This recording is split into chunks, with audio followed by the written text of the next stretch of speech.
Hi guys, welcome back to my channel. তো good morning. সকাল সকাল নতুন ব্লগ নিয়ে চলে আসছি। আর আমি আজকে খুব খুব খুব খুব খুব ব্যস্ত, সেটাই তোমাদের সাথে শেয়ার করব। তো দেখতে পারছো কত কত সবজি, এই এত সবজি আজকে আমার কাটতে হবে। এখানে হয়তো অর্ধেক সবজি ঢেলেছি, ফুল সবজি এখনো মানে পুরো অনেক সবজি এখনো ঢালা হয়নি। আর এই দেখতেই পাচ্ছ আমার মা এসছে, আর এই যে আমার শাশুড়ি স্নান টান করে উঠে দাঁড়িয়েছে। তো আজকে হচ্ছে আমাদের রাধা মাধবকে আমরা ভোগ দেবো। তো কেন ভোগ দেবো তারও নির্দিষ্ট কারণ আছে। আমি এর আগেও আমার ব্লগে বলেছি যে কার্তিক মাস আমার শ্বশুর শাশুড়ি দুইজনাই নিরামিষ খাচ্ছে, কারণ নিয়ম সেবা মাস বলে। যারা আমার ডেলি ব্লগ দেখে তারা হয়তো জানে ব্যাপারটা, কিন্তু যারা ডেলি ব্লগ দেখে না তারা তো জানে না। তো আজকে এতদিন ধরে ভোগ দেবো করে দেওয়া হয়নি, কারণ আমাদের বড় বৈষ্ণব সেবা দেওয়ার কথা ছিল বড় করে। কিন্তু আমি বললাম, আমরা সবাই পরে ভাবলাম না, ঘরে যতক্ষণে হাত দেবো ঘর হবে, তাহলে এখন আর বড় করে বৈষ্ণব সেবা দেওয়ার কোনো দরকার নেই। এখন ছোট করেই বাড়িতে একটা ভোগ দিন। তো ছোট বললেই ছোট না, তোমরা তো জানো আমাদের এত জনের ফ্যামিলি, তারপরে পুজো আচ্চা করলে বাড়ির আশেপাশে যারা থাকে তাদের তো প্রসাদ দিতেই হয়। তো আমি আজকে সকাল সকাল উঠে আমার ডেলি যেই কাজগুলি থাকে, ঘর ঝাড় দিয়া, ঘর মুছা, বিছনা তোলা, পাপার স্নান করা, জল রোদ্দুরে দিয়া, পাপার খাবার করে পাপাকে খাওয়ানো, পাপার একটু গরম জল করা ছিল, পাপার খিচুড়ি করে, খিচুড়ি করিনি, খিচুড়ির সব কিছু গুছিয়ে এখন আমি সবজি কাটতে বসেছি। তো এখানে আজকে রান্না হবে আমাদের খিচুড়ি, 5 রকম ভাজা, আর নিরামিষ তরকারি, চাটনি, পায়েস, 5 রকম ফল, 5 রকম মিষ্টি। ওগুলি তো মেবি ঠাকুরকে মানে সবাই দেয়। তো 5 রকম সবজি কাটা না মানে অনেক ঝামেলার ব্যাপার। যদি বলো কেন, মানে অনেক ধরনের সবজি দিয়েছিলাম, যেমন ফুলকপি, বাঁধাকপি, শিম, পটল, ঝিঙে, বটবটি, মানে শীষ পালং, এমনি পালং, পেঁপে, গাজর, বিট, বিনস, রাঙা আলু, মিষ্টি কুমড়ো, বেগুন, ডাঁটা, সব সবজি। এই সবজি কাটতে কাটতে বলছিলাম যে দেরি হয়ে যাবে না তো, দেরি হয়ে যাবে না তো। কিন্তু দেখো বাড়িতে একটা বাচ্চা আছে, একটু তো দেরি হবে। তো যেহেতু মা এসছে, মা বাবাকে রেখেছে, আর আমরা এইদিকে সবজি কাটছি, আর সামনে তারাপীঠে যাবো যে সেই প্ল্যানিংয়ে ব্যস্ত ছিলাম। তো এই গল্প করছি আর সবজি কাটছি, আর মা বলছে তাড়াতাড়ি হাত চালাও, তাড়াতাড়ি হাত চালাও, তাড়াতাড়ি হাত চালাও। তো বললাম সবজি তো হ্যাঁ বটি দিয়েই কাটবো, আর ঠাকুরের বটিতে না মেবি অতটা ধার থাকে না জানো তো। আর তার মধ্যে জানো তো মানে সকাল থেকেই মানে যত তাড়াতাড়ি করছে লেটও হচ্ছে।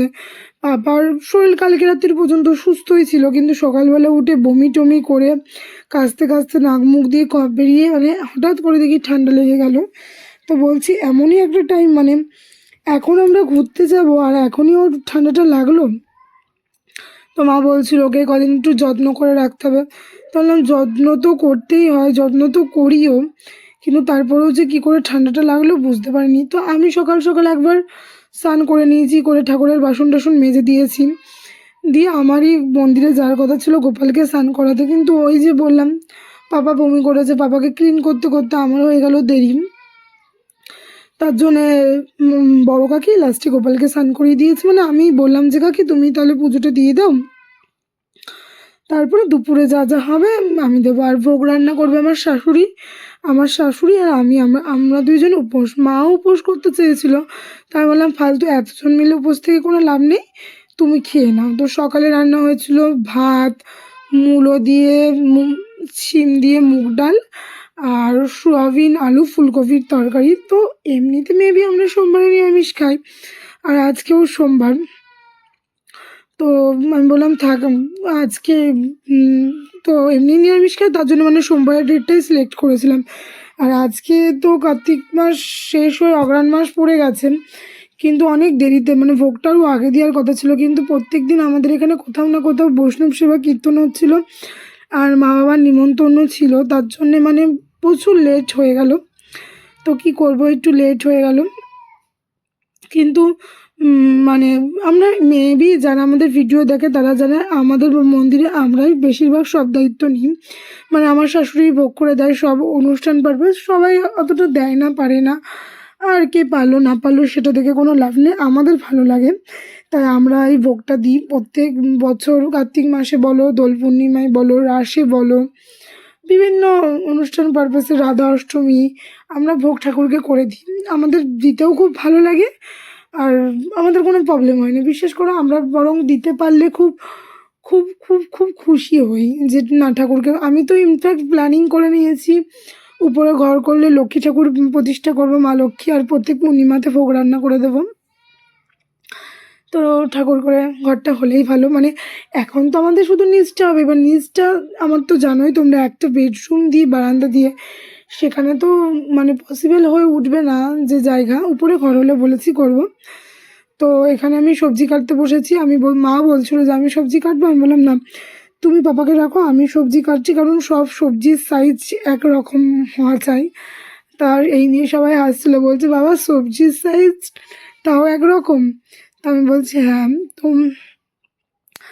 আমার শাশুড়ি ওইদিকে আমি সবজি কাটছি, উনি মুগ ডাল ভেজে, না উনি পায়েস আর মুগ ডাল ভাজছেন। মানে যেহেতু আমাদের গ্যাসেই করবে, রান্নাঘর মুছা, সকাল সকাল রান্নাঘর মুছেছি, গ্যাস মুছেছি, এগুলি তো আছে। তো গ্যাসে না মানে তাড়াতাড়ি রান্নাটা হয় না, কারণ গ্যাসটা অনেক দিন ধরে ওয়াশও করা হয় না, তার জন্য গ্যাসের স্পিডটাও পর্যন্ত কমে গেছে, তার জন্য গ্যাসের তাড়াতাড়ি ছটপটে যে রান্না সেইটা হয় না, আস্তে আস্তে হয়।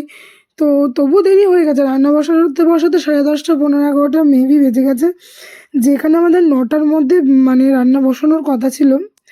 কিন্তু সেই পরিমাণ অনেকটাই তাড়াতাড়ি করার চেষ্টা করেছি, কিন্তু তাড়াতাড়ি হয়েও ওঠেনি, একটু ডিস্টার্ব হয়েছে, সেটা তোমরা ভিডিও না দেখলে বুঝতে পারবা। তা বললাম থাক, এবার অনেকক্ষণই সবজি কাটার ভিডিও দেখছি। তোমরা ভাবছো কি দিদিকে আজকে সারাদিন সবজি কাটা দেখাবে? মোটেও না। আসলে আমি অনেকক্ষণ সবজি কেটেছিলাম বলে তোমাদেরও অনেকক্ষণ সবজি কাটার ব্লগটাই দেখালাম। তো সবজি কাটতে কাটতে দেখেছো নন স্টপ আমার মুখ চলে যাচ্ছে, আমি এটা এখানে আছে, ওটা এখানে আছে, সেটা সেখানে আছে, মানে সবাইকে সব কিছু বলে দিতে হয়, নাহলে কেউ কোনো কিছু খুঁজে পায় না আর কি, এরকম একটা ব্যাপার। আর পাপা তো দৌড়াদৌড়ি লাফালাফি, তো মাকে আজকে পুরোপুরি পাপার দায়িত্ব ঘরে উঠিয়ে দিয়েছে। আমি বললাম তুমি সারাদিন আমার ছেলেকে নিয়ে থাকবা, আমার ছেলেকে দেখবা, খাওয়াবা, স্নান করাবা, তেল মাখাবা, আর আমি এইদিকে থাকবো। আর ইনফ্যাক্ট বাড়িতে কেউ আসলে না আমাদের সুবিধা হয়ে যায়, মানে আমার মায়ের কাছে আমার ছেলে অনেকক্ষণ থাকে, তো তার হাতে দায়িত্ব দিয়ে দিতে পারলেই বাঁচা যায়। কারণ প্রত্যেক দিন তাকে হ্যান্ডেল করা থাকে, স্নান করানো থাকে, খাওয়ানো থাকে, ঘুম পাড়ানো থাকে, তেল মাখানো থাকে, এইসব করতে করতে না আমিও জাস্ট বোরিং ফিল করি। আর আমার শাশুড়ি এমনি ওকে খাওয়াতে পারে না, তার জন্য আমার যতবার খাওয়াতে হয় আমার খাওয়াতে হয়, আর নাহলে ডলিদিকে ডেকে আনি, ডলিদিকে দিয়ে খাই। নাহলে মানে কি বলবো, মানে কেউ আসলে আমি ভাবি, ইনফ্যাক্ট মানে মা আসলে সবার কাছে তো পাপা যায় না, বললাম না আজকের দিনটা তো আমার ছুটি পাওয়া গেল। তো এখানে সবজি কাটতে কাটতে একবার ভাবছি এটা দেওয়া হয়নি, ওটা দেওয়া হয়নি, ওটা দেওয়া হয়নি, সেটা দেওয়া হয়নি, আর মূলো দেবো কিনা, আর বেগুন দেবো কিনা, ছিম দেবো কিনা, ঝিঙে দেবো কিনা, মানে কি বলতো একটা টেনশন থাকে। মানে আমার শাশুড়ি বলে সব কেটে ফেলো, কেটে ফেলো, আবার কাটলে বলি মা তুমি সব কেটে ফেললাম। এতক্ষণ পর্যন্ত ভালো ছিল, এরপর হলো প্রবলেম শুরু। কারণ এখানে 3 কেজির একটা হাঁড়ি বসানো হয়েছে খিচুড়ির, কিন্তু গ্যাসের স্পিড একদমই কম ছিল, খিচুড়ি ফুটছিলও না, নড়ছিলও না। তো কী করব কিছুই বুঝতে পারছিলাম না। আর এদিকে বেলাও এগিয়ে যাচ্ছিল, মনটাই খারাপ হয়ে গেছিলো যে আজকে কী করব, ভগবান তুমি কেন এরকম করছো। কারণ ভোগ না টাইম মতন হলে তো সব কিছুরই লেট হবে, খিচুড়ি না হলে মেন কি করে চলবে। তো অনেক লেট করে, অনেক ধৈর্য ধরে ধরে লাস্টে খিচুড়ি কমপ্লিট হলো। তো এখন বাজে দুপুর 12:30 12:45, আমি বাবার খিচুড়ি পেস্ট করে নিয়ে আসলাম, বাবাকে খাওয়াবো। আর এখানে আমার চুলমুলের দেখো অবস্থা, কেউ বলবে আমি সকালে অলরেডি একবার স্নান করেছি, তো আমি আবার স্নান করে তারপরে এই দেখো আমি স্নান করে চলে এসেছি রান্নাঘরে। ঠাকুরের ভোগটা মা বললো ফল টলগুলি আমিই গুছাচ্ছি, তুমি ঠাকুরের ভোগটা বেড়ে নিয়ে আসো। তো ভোগ আমি মানে ছোট ছোট বাটিতে করে নিয়েছিলাম, আর খিচুড়িটা একটা বড় গামলায় ডেকচিতে নিয়েছিলাম আর কি, কারণ সব নিয়ে পরে প্রসাদের সাথে মিশিয়ে দেবো, তাহলেই হয়ে যাবে অল্প অল্প করে নিয়ে।